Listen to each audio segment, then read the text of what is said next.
Olá amigos, bem-vindos ao Monstros e Aventuras. E hoje vamos falar dessa vez da tecnologia que permitiu o século XIX como nós o conhecemos. A tecnologia que forjou a era vitoriana, o Velho Oeste, o Brasil Império, até o Japão Império. Estamos falando da tecnologia, do calor do carvão e da fusão do ferro. Esses dois itens que andaram juntos, permitindo a criação dos motores a vapores e toda a transformação tecnológica da grande revolução industrial. Então, se vocês quiserem, inclusive, saber mais sobre o Velho Oeste, entre na nossa playlist que temos somente sobre isso, de faroeste e steampunk, dentro do nosso canal, né? E, além de termos outros vídeos sobre outras tecnologias do Velho Oeste, como a famosa dinamite. Então, galera, vamos prosseguir nosso vídeo, iniciando nossa temática alguns milhares de anos atrás.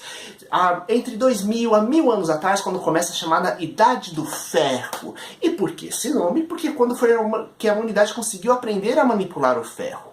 Lembrando que antes disso você só conseguia manipular outros metais porque o ferro, ele precisa de altas temperaturas para ser manipulado. Então, o que ocorre é que o ferro, ele inicialmente só conseguiu ser trabalhado não sendo fundido, mas quando você pegava os grandes pedaços de pedra extremamente quentes e martelava com eles, lembrando que os outros materiais também eram frágeis e quebravam no processo, os próprios fornos acabavam rachando também. E esses lingotes, eles, apesar do termo lingote ser mais recente e estruturar outras formas de ferro, né? No caso, essas primeiras formas de trabalhar com ferro permitiam você criar as primeiras armas, que inclusive quebravam as armas tradicionais que eram feitas de outros materiais por serem muito mais resistentes. Séculos foram passando, novos fornos foram sendo criados, os combustíveis foram sendo alterados, primeiro usando diversos tipos de lenha, depois passando para os tipos de carvão para poder pegar e aumentar a temperatura. E junto com isso, a própria forma como era criado os fornos para ficarem cada vez mais resistentes e permitirem melhor circulação tanto do calor quanto do ar.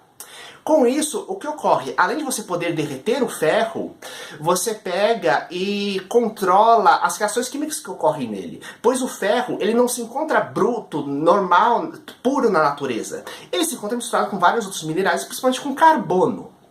Tanto que a diferença entre aquilo que a gente chama de ferro e a gente chama de aço é a concentração de carbono que tem no material. Alta quantia de carbono, ferro. Baixa quantia de carbono, aço. Bem mais forte e resistente.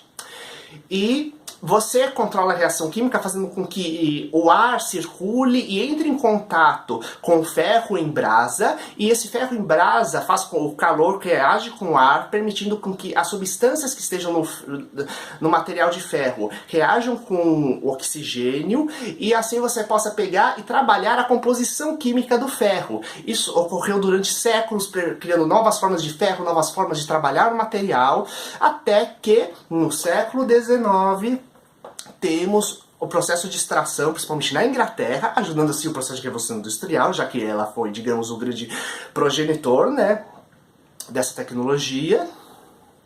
Temos o chamado carvão betuminoso, que é uma forma intermediária entre petróleo e carvão. Como assim, Luiz?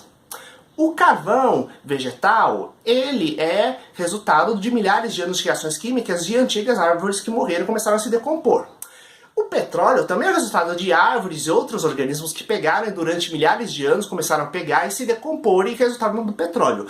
Então, como esses dois processos são extremamente semelhantes, existe justamente uma substância intermediária entre os dois, chamado carvão betuminoso, que ele é justamente o carvão vegetal, só que permeado de uma graxa chamada betume, que é exatamente aquele mesmo betume que a gente conhece, que é usado para pegar, fazer asfalto. E ele tem um poder assim muito maior de combustível, de energia calorífera do que o carvão puro e, é claro, menor do que o petróleo e seus refinamentos. Então, que a gente só conseguiria trabalhar de vez depois do final do século XIX e ao longo do século XX. Então, essa pedra intermediária permitiu você pegar e conseguir altas quantias de energia, permitindo assim o funcionamento dos motores a vapor, além de uma série de substâncias novas que eram criadas, derivadas do betume. E com esse aumento da energia calorífera, você pode pegar e ter toda essa potência dos motores a vapor como a gente conhece. Sem contar que, com isso, você permite novas tecnologias de produção e fusão de ferro, e assim você cria máquinas cada vez mais potentes e poderosas movidas a vapor, gerando assim todo o aspecto da revolução industrial, os grandes trens de ferro, os barcos a vapor, as tecnologias de tear, tudo isso e muito mais foi gerado a partir disso.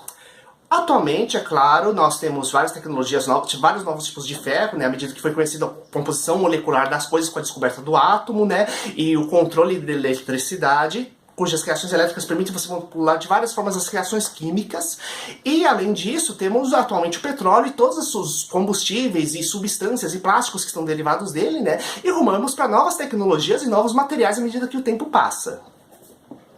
Então, galera, se vocês gostaram do vídeo, dê o seu like, compartilhe com seus amigos. Se tiverem sugestões, dúvidas, complementos, por favor, entre em contato conosco. E lembre-se, no dia 24, às 10 da noite, vamos ter uma live falando, inclusive, sobre o mercado de quadrinhos e material de faroeste aqui no Brasil. Então, galera, até mais!